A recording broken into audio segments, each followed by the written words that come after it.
more or nothing. Hello and welcome to this week's episode of More or Nothing. We're trying something new. It's all being edited live and it doesn't help that clearly my Wi-Fi is not good enough, but we are here as usual with Ryan and Max. We haven't actually seen each other for a few weeks now, so I really want to hear about everything you boys have been up to before we dissect an incredible summer of internationals and look ahead to the Olympics as well. I think the obvious one for us is to go straight to Max and ask, how was Senegal? What were you doing there? What was going on? Oh, lads, it was a mental place. Dakar is crazy. It was an adventure of the highest order. I enjoyed myself very much. I got to basically chronicle the national sport, the Islam, which is Senegalese wrestling. Man, it was crazy. It was so great. Lads, I ended up out in the middle of nowhere, 3 hours drive into the Senegalese countryside. And then I had a shaman, or a marabou, as they call them, bless me for the coming season. Oh, no. In the back, like incantations, blessed water. Oh, no. It was like, you get like topless. He's like touching you, putting the water on. And then he's like murmuring sweet nothings. Well, Wolof language. Oh, it was wild. But that was a particular highlight. It got trippy. I like heard my name in the winds and stuff. No, you did not. Yeah, malaria-laden mosquitoes everywhere. It was wild. But then the actual day of wrestling, lads, I've never seen anything like it. It was like a sci-fi movie. It was pageantry of the highest order. It was mental. I saw some bits on Instagram that you were putting up, and I was like, "What is going on?" Flares. It was like 30,000 capacity stadium, full to the house. Lads, the wrestlers are like going around the ring doing their like ceremonies. Man, these people are so superstitious, so they do exactly what their marabou tells them for the sort of the good juju, the good medicine, if you like. And then they do these mad dances with their entourage of trainers and teammates and sparring partners, and the like dancers are nuts. It's like JLS on steroids. It's crazy. Mate, it's amazing. And then the scrapping. By the way, that sounds like my nightmare, because you know how superstitious I am. If someone was there sort of like puppeteering me, saying, "Oh, you better do that, otherwise that's going to happen. You better do that if that's going to happen." Ooh. They gave them like boxes of birds. They were releasing doves into the stadium and like little songbirds. And then they were going around like burying bits of vegetation around each corner of the ring and putting like blessed milk all over themselves. And what were you doing the whole time? Just stood in the middle of it, just this weird. Yeah. I was there, just the weird dude, just watching everything. Every now and again, a guy would come up to me and high five me, ask if I can speak French. I was like, what did I say? So I knew. Oh, that's because that's what they speak, isn't it? Senegal French. No, only for the white geezers, yeah. But they speak Wolof, which is like the Senegalese language. Man, they're very, very lovely people, highly hospitable. And then they wrestled. Did you get involved in a bit of wrestling? Yeah, I did a little bit of training. Got thrown around a little bit. It was great fun. Went down to a wrestling school. Met some lovely, lovely gents. Went to a training session on a beach. Man, it was fascinating. Absolutely fascinating. A great. When you said training session on the beach, what do you mean? Like a wrestling training session on the beach? Yeah, because the lads just meet up and then they do. So some guys hit the gym, other guys just go like sparring down on the beach. It was lovely. It was very. Yeah, but can you imagine when Pat watches this? So when this goes out, when Pat got injured, I didn't spar. I just did a little bit of like yogging with the silent J, yogging. Right, okay, a little bit of dad jogging. A few arm drags, you know how it is. Man, it was amazing. Also, you know what I really like about traveling to sort of far off countries is like looking at the local fauna. So, you know how we have like pigeons in England? Over there, it's all buzzards. Like huge birds of prey everywhere. Like everywhere, mate. If I was walking the dogs around there, be in serious trouble. Just raining raptors. But anyway, food was lovely. Was it? What sort of food? Yeah, what sort of food? Oh, it's like Africa. It's like jollof rice, but it's like African, West African inspired cuisine with like French like. Yeah. Like a frog's You know what I mean? leg here Because and it's there. like if it's a French So, colony. okay, shut up, right? Just Like some a snails and some snail foie or a gras. frog leg, yeah. Oh no, it's not like that at all. But yeah, it was class, and our fixer was some boy. But man, some of the big boys though, very large. Ryan, we're talking $1.30 click, and they are throwing hands like bare knuckle, mate. It is very quick, very deadly. Orbital fractures, knockouts, tantrums. It was clean off. Very, very. Yeah, it was a special. I think I saw the tantrums. I think I saw that you did that document that on your Insta. Yeah, I was like, come on, now. You lost. Stop being so petty. Stop. Come on. Oh, but yeah, brilliant. And now we're back into pre-season. Oh yuck, Max! Yeah, god awful. You know what? I've been keeping my eyes on social media. I'm starting to see people go back, and I kept saying, "Boys, I'm desperate to carry on." And I see that, I'm like, "Oh, thank fuck, I'm not at pre-season." Boys doing Broncos. Yep, Bronco first day back in or not? No, they leave the squad father alone. They let him be.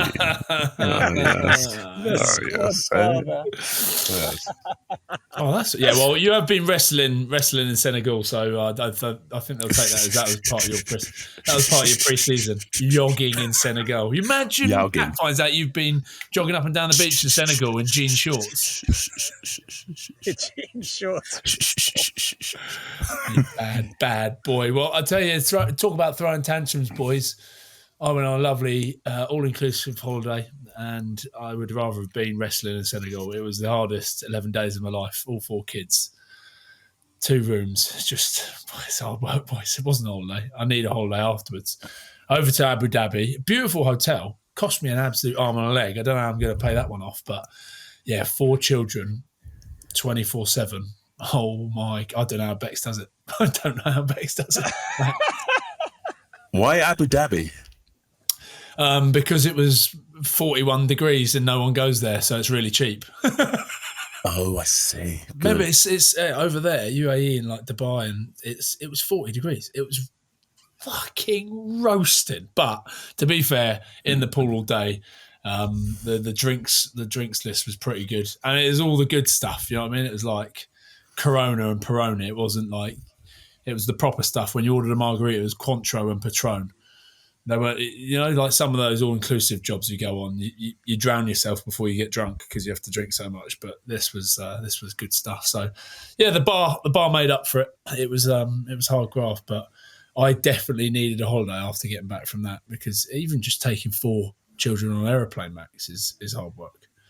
Imagine it. I got to fly business. That was cool. Never done that before, right? Reclined and dined and wined. Woof. It was lovely. Oh, not bad. How long's the flight down there? It can't have been that long, can it? It's like 7 hours, something like that. Yeah. Talking of business class then, Mark, where are you? What are you doing? We've lost him, Max. Max probably doesn't even know you've moved to Singapore. I haven't moved. I'm just between the UK and Singapore, just for a small amount of time, just hanging out.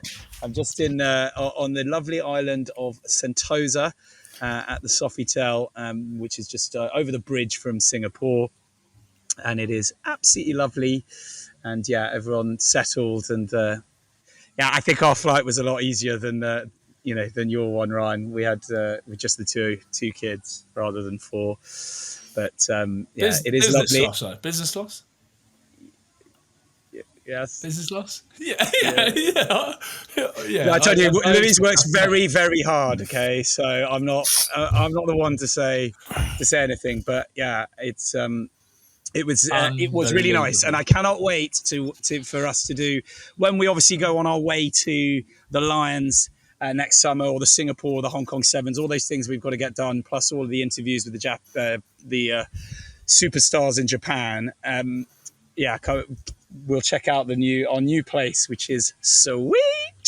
It's very nice. So it's very, very nice. I'm down at my old man's at the moment. I've not been back to Glasgow for about 3 weeks. I'm going back up today, and I'm just thinking, really, really, boys, this is it. Hold on, did I? No, I didn't really do a pre-season last year. I don't know what I'm thinking. I'm all over the shop. Wait, hang on, Max. When is your first game? Isn't it in like September? I know, that's the Like, sort of... not even like, we're talking like mid to end September, like 20th or something, right? Yeah, So that's the you have like lunacy. 2 months of pre-season. Doesn't that feel quite long? Yeah, mate, that's part of the sort of lunacy of it all. But for a lot of guys at different stages of their careers, it's a critical window for pushing adaptation and getting large and in charge, etc. So there's people in different stages of their careers, aren't there, who need these sort of opportunities to get up to speed for the pro game, like younger players, etc. 8 weeks is about normal, isn't it? Because you think about it, you'll 12 do weeks in it, really. Yeah, it's 12 weeks normally. Yeah. You have big old breaks in there as well, won't you? You have a couple of block and have 1 2 week weeks off.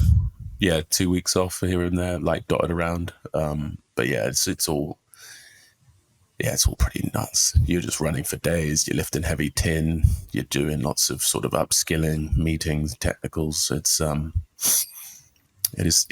nature of the beast. What is crazy though is, I think Max is back in the preseason. There's boys that have been playing all season since the World Cup that are still on tour, and which we'll get onto in a minute. You've got people like Hugh Jones and Sione Tuipulotu out playing Chile last week and about to play Uruguay, I think, this week. You're just like, what?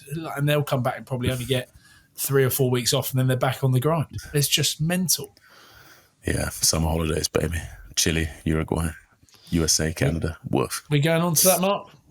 Yeah, let's go through. Obviously, we've got a lot of summer tours to kind of round up. I don't want us to get too bogged down in the detail, but there are a lot of talking points, and hopefully we won't miss anything out and have to revert to talking about Ryan being a golf wanker and going to the Open. So let's start with. Might as well start with England, just because it's the first thing that's coming to my head.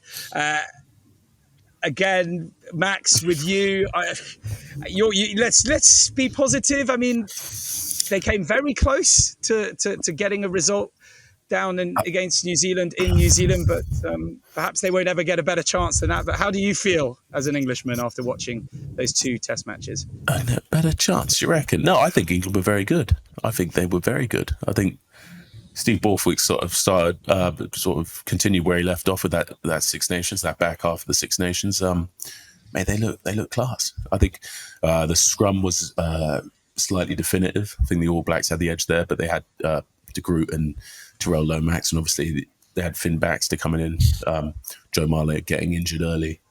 But I think England are looking potent. I think they believe in what they're trying to achieve. I think Marcus Smith looks very settled there now.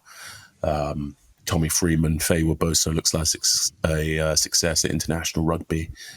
I think there was just a lot to like about the whole tour, the over the 2 tests. I don't know. I wish we'd done this a little sooner, so I can remember. But that is genuinely, I think that's what England fans will take out of those 2 games over in New Zealand. They threw everything at it. They came so close, but they're finally playing. Think of the players that they've got, right? And because Ford's not available, is George Ford injured, or he's just not involved in the summer tour? But you look at people like him, and they revert back to the way that England used to play. It's like heavy forwards, try and dominate the set piece stuff, and then they've got George Ford. But now they're utilising like these youngsters, and that's the good thing about some of these summer tours. You get people like Ollie Slightholme, who, oh my goodness, did you see the way he just rounded Sever Reece, made him look like he was fucking stuck in quicksand? It was ridiculous. And I'm pretty sure Slightholme wore white boots, which pissed me off.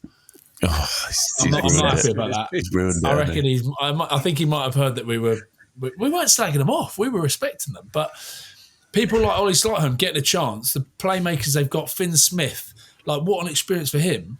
I genuinely think England fans would be looking at that, and they should be looking at it going, do you know what? We're in a bloody good place because we're building towards something now, and we're finally playing more of a brand of rugby that those players suit. The likes of the Northampton boys who have just won the Premiership.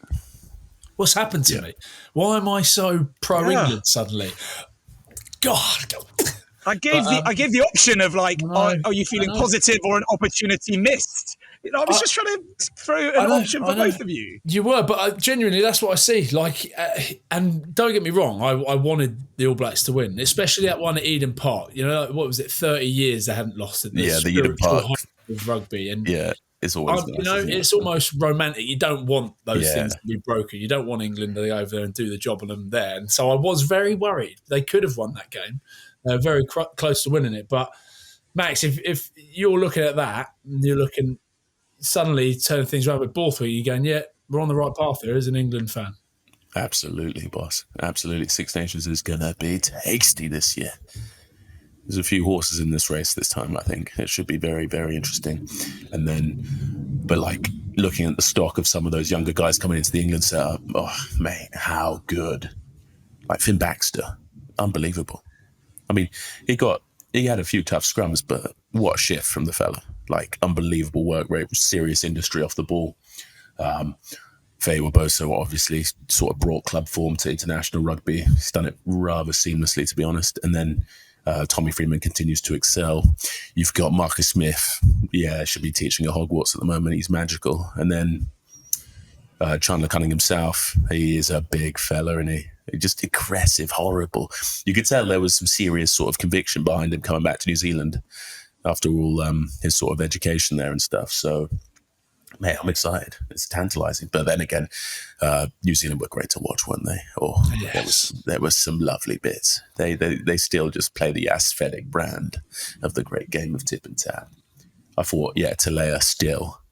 He's an issue. Man, isn't he? He's a real issue, real problem, that bloke. I thought Barrett was like, that's his first campaign as captain, isn't it? Newly christened. He's not man of many words, though, is he? When you see the post-match interviews, I do know what I say. Yeah, you can tell they're farmers, aren't they? And you can tell he's like, man, I don't really want much of this, which is quite nice to see. So, yeah, they're looking pretty special, the All Blacks, and. But yeah, with that one, I genuinely think England fans are happy. Yeah, for sure. Beatable, and to be fair, England probably should have snuck one of those games if they were going to. But Mark, I think you're bang on. Like if there was an opportunity to do it, that's it.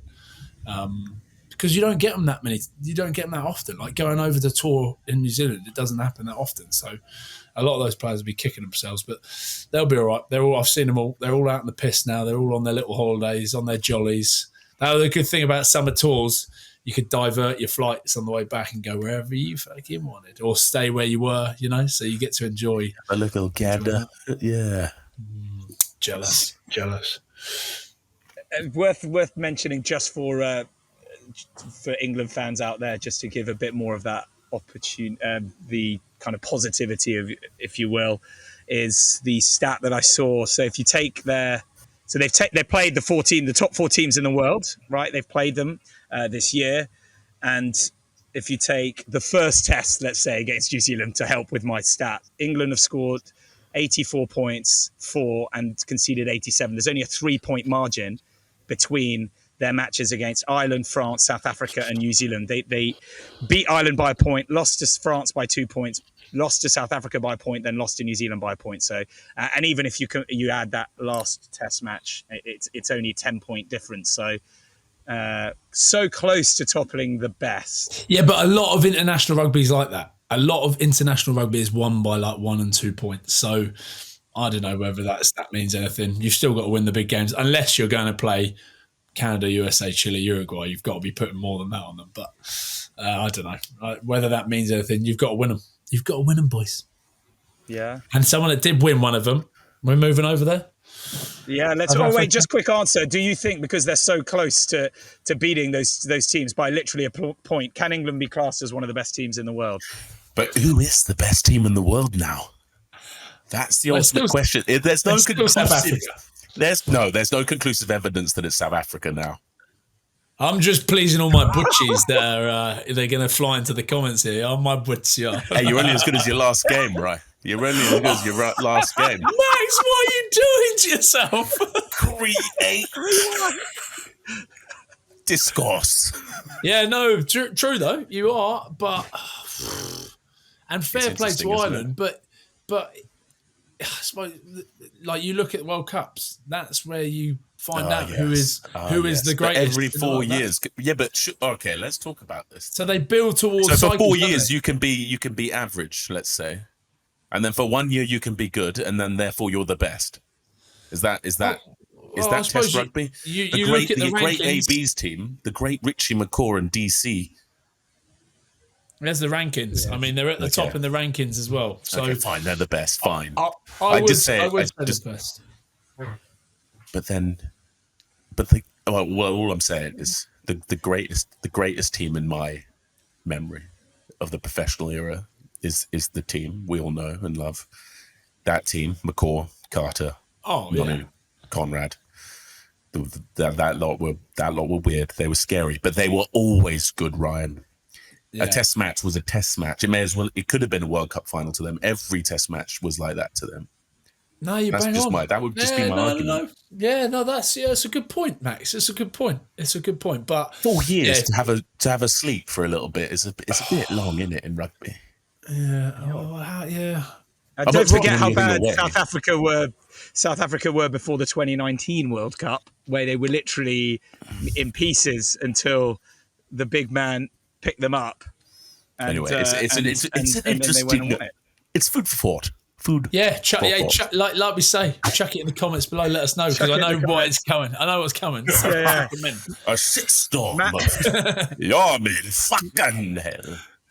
No, but it's fine. I don't mind. I'll take it all. Bring it. So, what do Ireland take out of that then? Conversely, they've got more depth than they thought. Yeah. So the second test, they got battered with injuries. We lost Sheehan, Porter.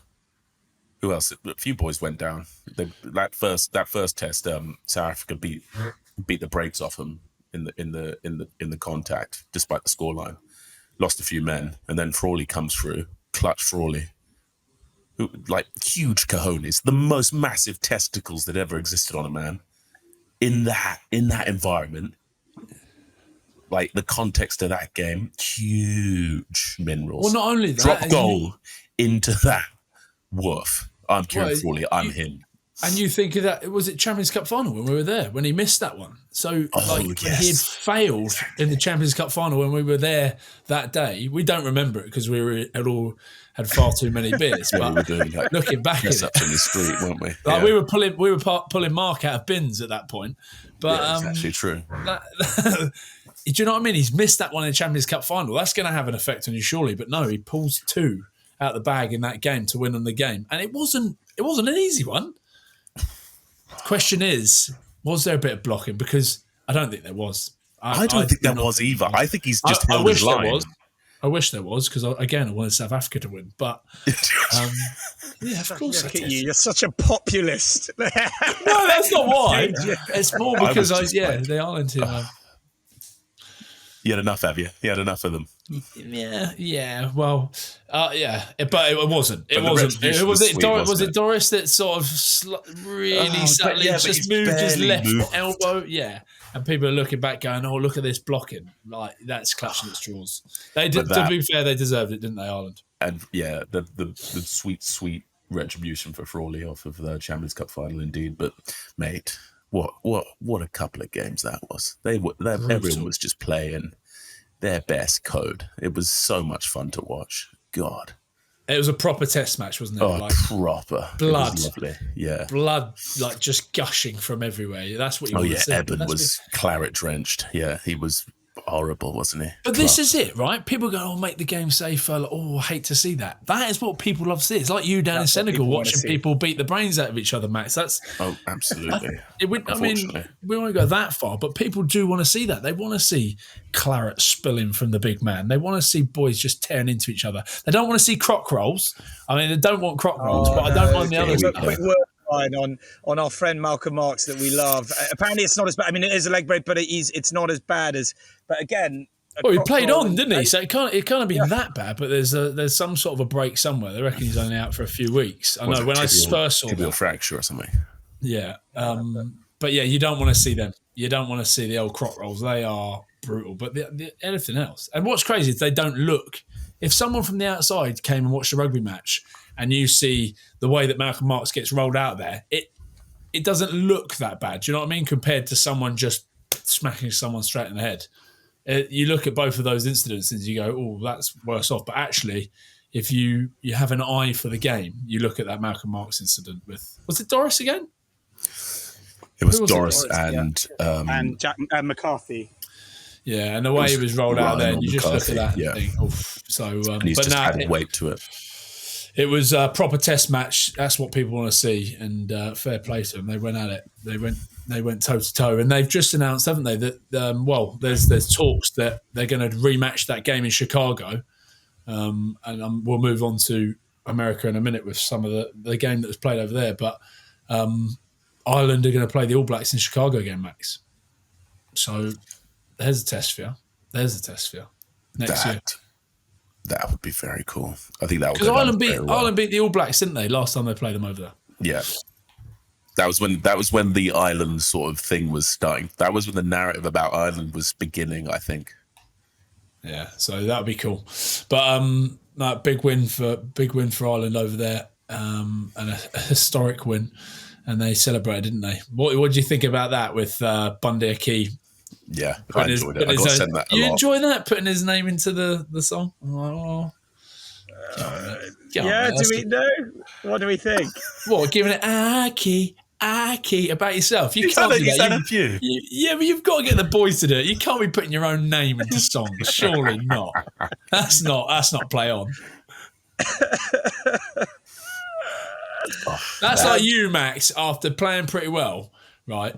In a bar in South Africa, going, La Heath, and everyone's okay. You're not doing it, are you? But some people can do that, but I wouldn't do that. But some people can do that, and that's okay. And what's even better is you got the wee man next to him as well, Craig Casey, who's singing another version to the rest of them. But yeah, it's good to see him celebrate. But yeah, that's not play on. I'm not with that. Guys, just a quick. It happened a few weeks ago, but because again, he's somebody that we've chatted to and we love. Sia Khaleesi being called fat and transparent by the owner of his club, by Jackie Lorenzetti. Firstly, we don't like shaming of any sort, but secondly, what are our thoughts on that? We just like shaming Mark, nutface Mark.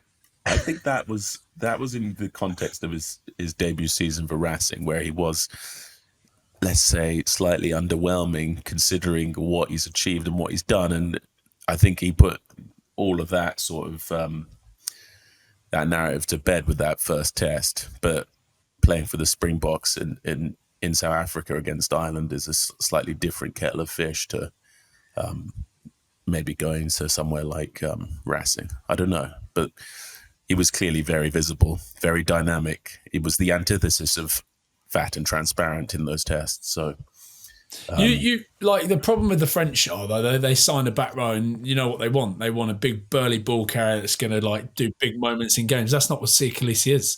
Like he's grafted, gets through 80 minutes of work and he's here, there, everywhere. He's hitting everything. He's making his tackles. Do you know what I mean? He's an all rounder. Whereas you sign someone like an Eben Etzbeth, you expect to see him carrying ball, being at the forefront of everything. So part of me just thinks it's the French being French and just being a little bit, oh, come on, why is he not doing more? Where he offers more than just that. He offers the leadership stuff as well off the pitch. Yeah, exactly. There's all sorts of intangibles that he brings to it. Exactly. But that's just typical French presidents being French presidents. Fuck the French president. Especially the one down in Béziers. Fuck him. Finally, you could say it. He's not come back round to sign you, so fuck you. Yeah. Oh, hold on. I've just had a text. It was so close, and he saw the show. And then, take it out. We are going to start calling people out. I really want to do that. There's a couple of people we want to start calling out. And we shouldn't care about burning bridges, but I'll do all the calling out and then you guys can just sort of not really nod and then blame it on me. Right, let's move across to our stuff in America, where obviously our favourites, Fiji, headed over there. What a wonderful couple of episodes as well. Max was heavily missed during those episodes. Max, did you start to worry? Max, did you start to worry that you'd been cut out of the podcast or something? without I knowing. was just wondering when the next one was. I just missed you guys. Guys, I just went to Senegal. I'm so sorry. When I was listening and watching, Max did start to. It was almost quite nice because we just sort of been a bit. We've been a little bit more relaxed. We did those 2 wonderful episodes with the Fijian. There's one more to come in Fiji camp, but Max was obviously away in Senegal. But not much has happened in the group since. And what was great is Max being proactive. Guys, are we ever doing any more pods? I was like, yes. He still wants it. He still wants it. No one answered though, Ryan. And then his next one was, like, do we still have a podcast? Brackets I. I was like, this correction. Do I? Oh, Max, come on. It was no, they were wonderful. They were wonderful episodes and gone down pretty well. But yeah, the Fijians. That was the big one. They did the job in Georgia. We expected that. We spoke to them in the week and building up to it. And some of the players they've got at their disposal is just madness. But the All Blacks, we mentioned it there, didn't we, Max? Like, especially after those 2 tests against England, they're finding ways to win. You just knew that was going to be a big old feat for Fiji. And it was. Proved too much over in San Diego. But I bet they had a good time. I bet the boys had a good time. You imagine them in San Diego, the Fijians. Oh my God. I'm so jealous that I wasn't over there. Yeah, Max, one of the things you would have loved is when we were chatting to them and it was like, how are you guys enjoying London? And it was like, oh yeah, we've been to Buckingham Palace and TK Maxx. Like, the boys love TK Maxx. Like, that can't be the second best thing about us. It just can't. Oh, unbelievable. You got to love them, haven't you? So they've, but they head back and they've got the PNC coming up with Samoa, Tonga. I'm pretty sure USA and Canada are involved in that now, aren't they? I think they are. I think they might be. I think it's like a cross thing. Maybe USA, Canada, Japan as well. Yeah. Yeah. So that'll be a good test for them. And I think they'll do pretty well in that, especially the fact that they've got games back at home in Fiji. But there was a few things I got thrown across because obviously it's an amazing occasion. Jason Marmar was at the game in San Diego. They had All Blacks versus Fiji. But a lot of people were asking the question, why are we not playing that back in Fiji? Can you imagine the hysteria that would have been if the All Blacks heading to Fiji and getting them in Suva? You've got to look at doing it. It would be so special, wouldn't it? Yeah, it's got to be done. Yeah, I'm all for these games, overseas and trying to grow the game, especially with the 2031 World Cup coming up in America. But you'd like to see a big game like that being played back in Fiji, especially after the way that the Enduro have gone and the way that they're building. So, no, but we love you. We love you, Fiji. Toso Viti. I'm actually going to the Bula Festival in 2 weeks' time, boys. I'm meant to be running it across you, Max. You might be having to come from Bristol to it. But we're more or nothing at the Bula Festival in Aldershot in 2 weeks' time, just to keep our Fijian audience happy. So, again, landed in Gatwick yesterday after all that nightmare travel. And as I'm walking through Gatwick Airport, hey, Bula, we're listening. I was just like, hey, Bula. Unbelievable. Do you see your new nickname? Do you see somebody else is building on that, on your Fijian name? So it's not just Willisoni, now it's Rayoni Willisoni. Rayoni Willisoni. I know. That's it. We've got to get it going. Max, what could yours be? I'm trying to think. What would Max? Maxime Levy. I'll think of it. Where are we going next? Where are we going next? Hold on. Whilst we're on the islands, shall we just stay on the islands with a surveyor, RD Surveyor, Max? How good. That's huge. I love that. It's interesting. That's fascinating. It's very cool.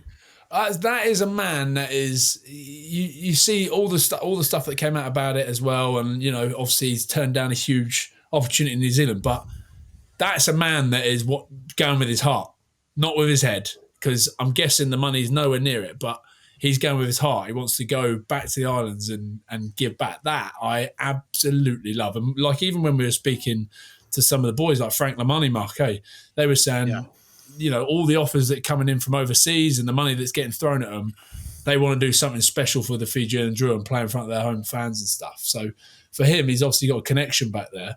I just love that. I've got a lot of time for that, a lot of time. And he gets to play with his brother as well, with Julian and a whole host. They've got some fabulous players in there. So, One big love.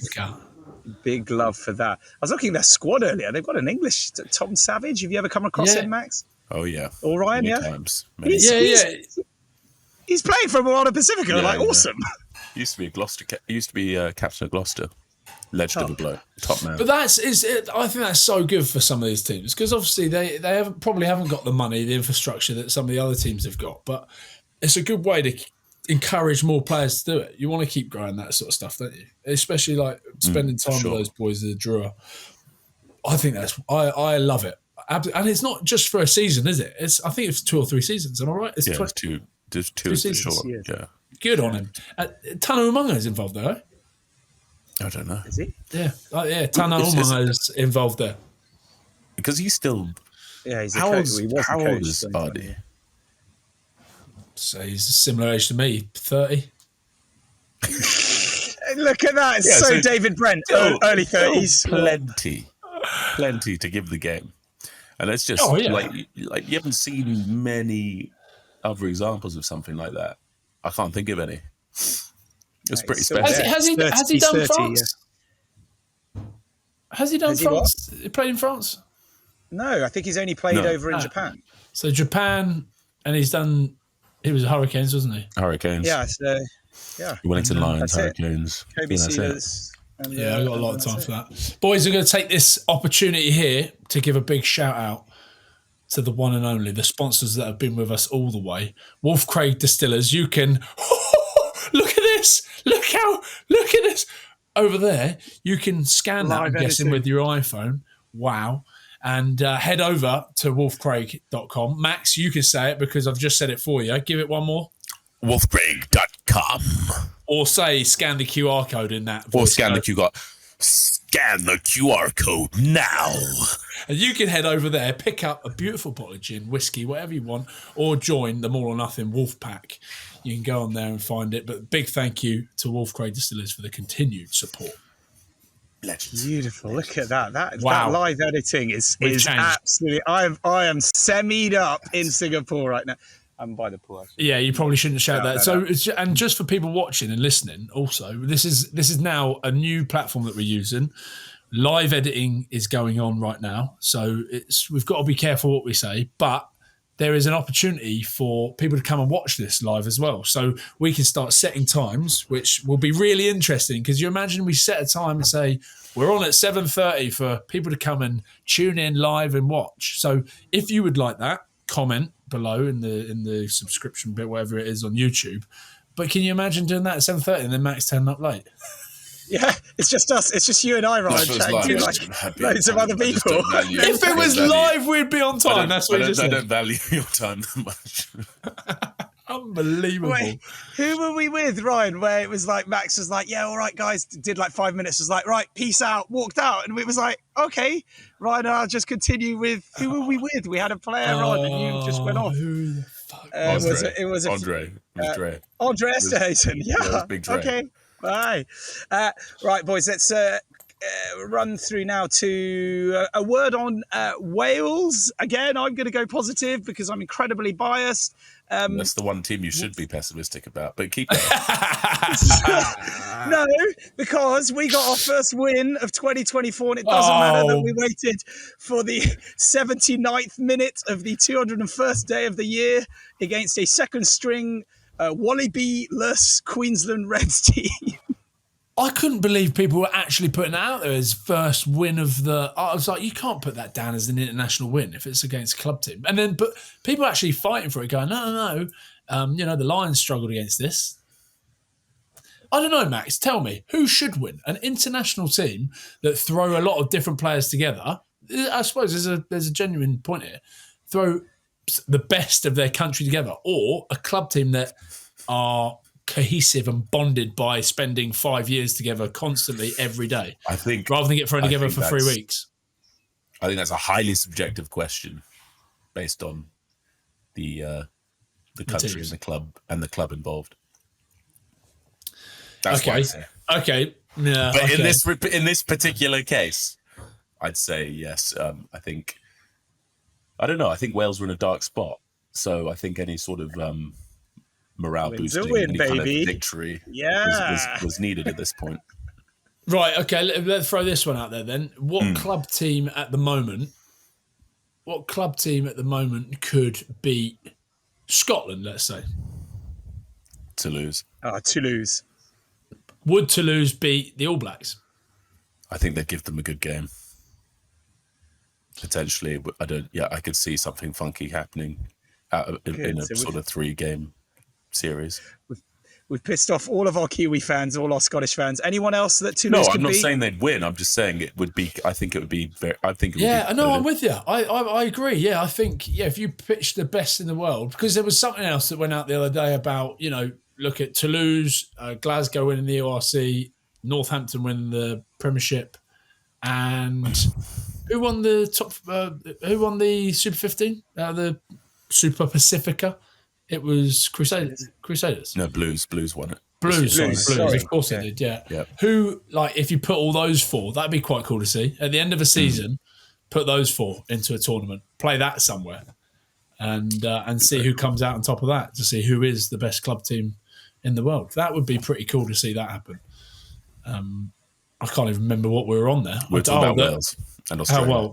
We're talking about Wales, and then the more positive thing.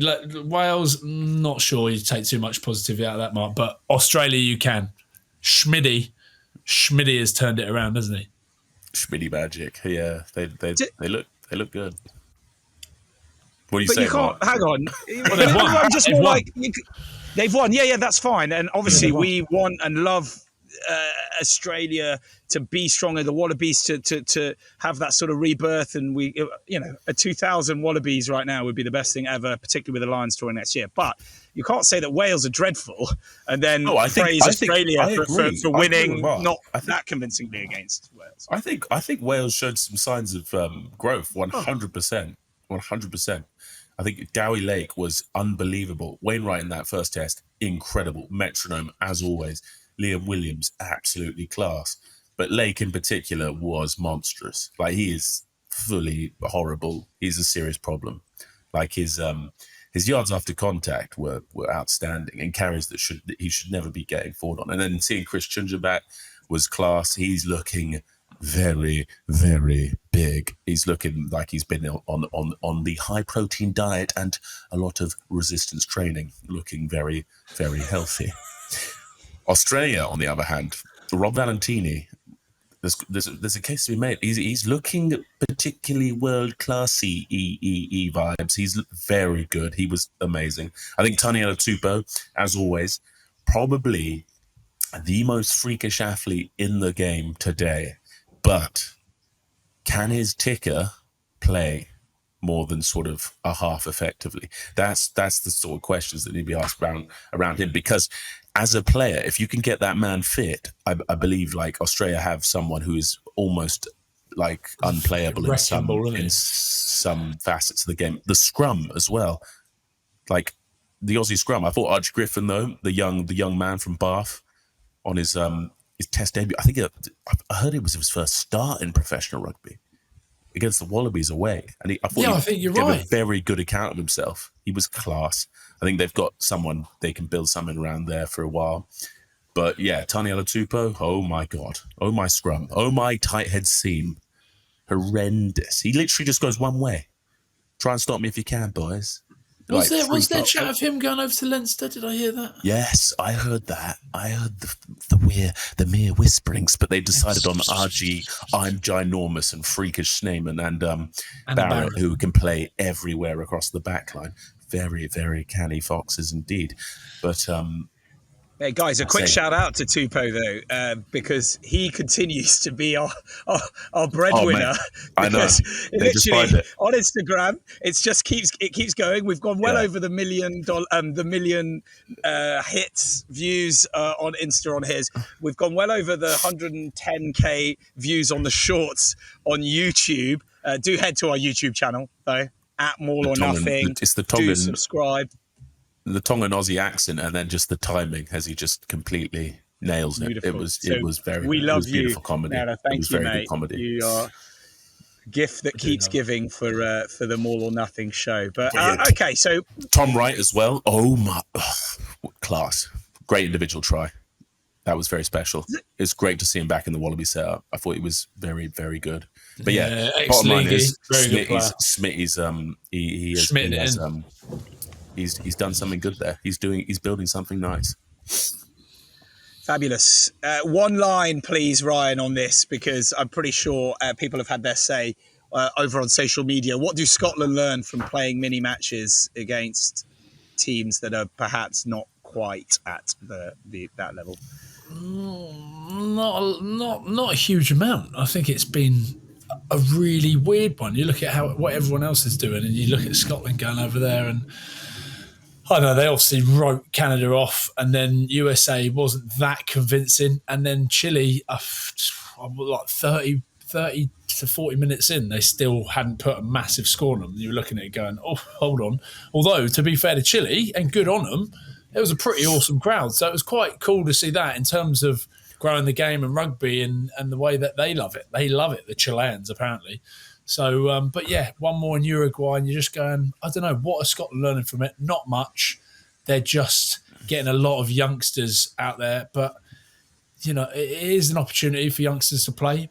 But, you know, what do you want? As a player, it was great. Go over, you've got easy games. But the fans, and we want to go and watch England versus the All Blacks, South Africa versus, you know, Ireland. We want to see proper tough test matches, and Scotland haven't really been tested. Ryan, your ear is to the ground. You've obviously got your sweet birdies talking to you like Varys the Spider. Just before you say that, I've been completely out of rugby for the last 3 weeks. But go.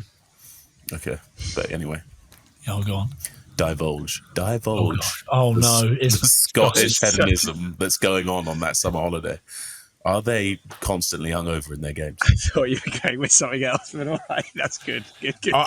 Genuinely, I've texted a couple of the boys just asking how is it, and they said we're still here, we're still going, one to go. So they've been running to the ground because it has been a long season of rugby. But I know nothing about the debacle off the field. There are a lot of young blokes out there, though. There's a lot of young men out there. Haystow's out there, so he'll be causing trouble.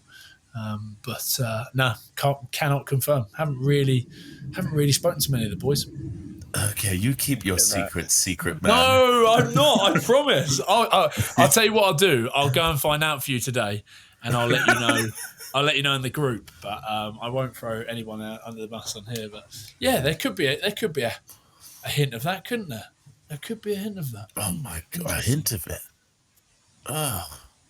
USA. Like, why is Maggie not out there? You know, like he's not. That's despicable behaviour.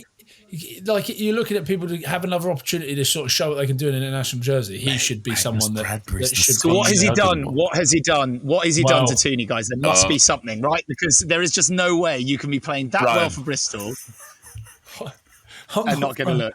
Who knows? But he's back. Yeah, he will have moved. He'll have made the move back to Edinburgh. Yeah, okay, hold on. Wait, wait. No, we need to talk about this actually, lads. Right, walked into the gym, first day back from Senegal. This is where I was going. Yeah, look around the gym. My God, it's been gutted. Social currency way down.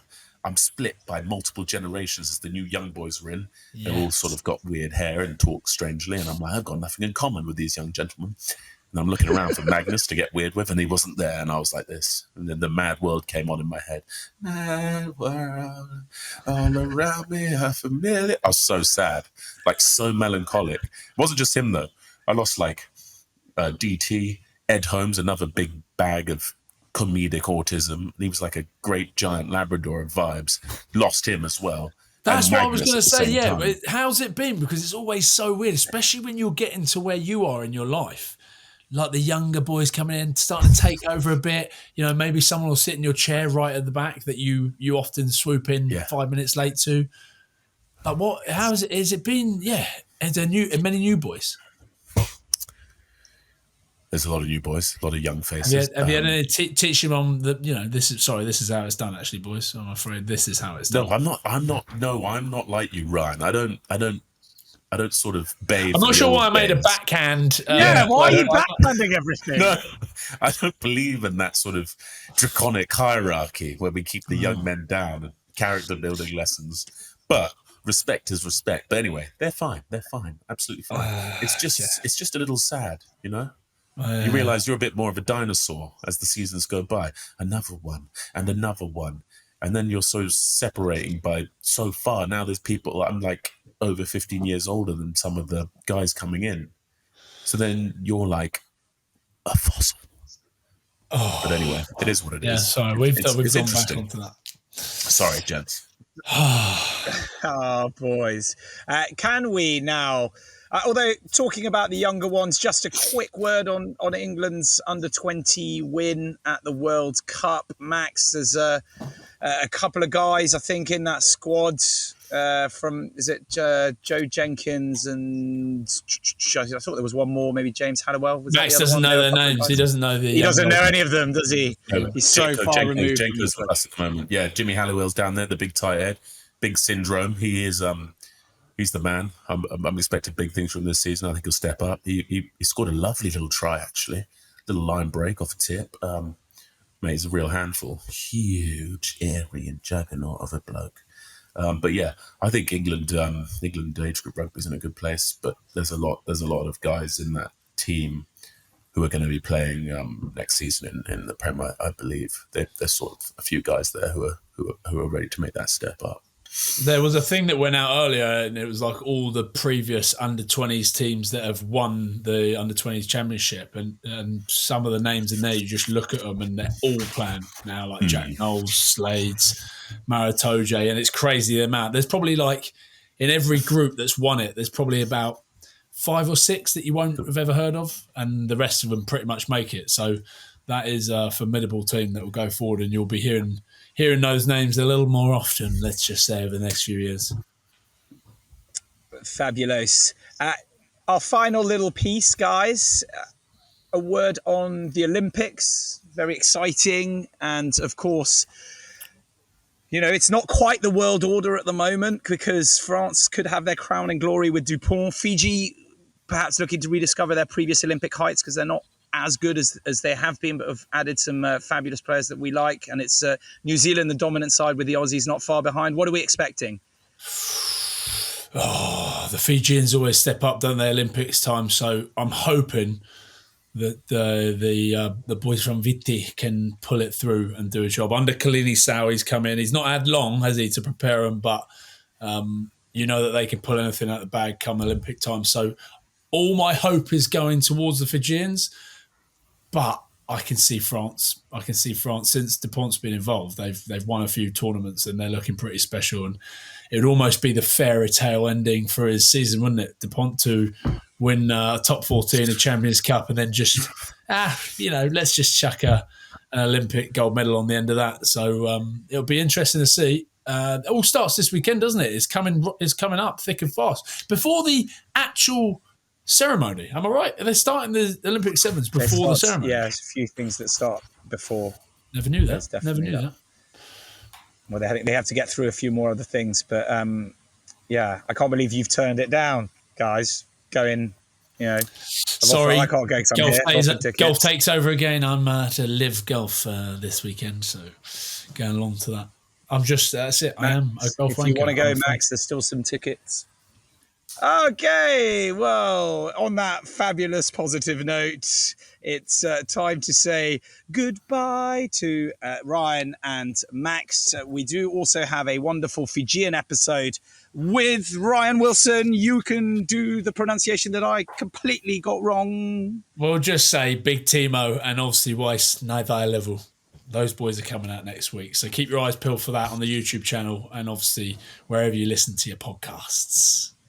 Exactly. And then we will be taking a little bit of a break, preparing for a massive, massive season coming up. Max doing his thing at Bristol. There's so much rugby coming up. There's Sevens. There's obviously the Lions Tour. There's the Six Nations. There's the Autumn Internationals. And we're going to be all across it, fellas. But a huge thank you to everybody for watching and for liking our show and subscribing. Our numbers keep pumping up on YouTube, so keep heading there. If you haven't subscribed yet, what are you doing? We respond to comments, nice comments. Bad comments, not as much, but nice comments we do. There it is, the little superb ticker underneath, @Maul or Nothing. Head there, subscribe. leave your comments, come and say hi, direct link to the fellas, and they see everything that you say. So do come on there. But yeah, a huge thank you to Ryan and Max as well. More or nothing.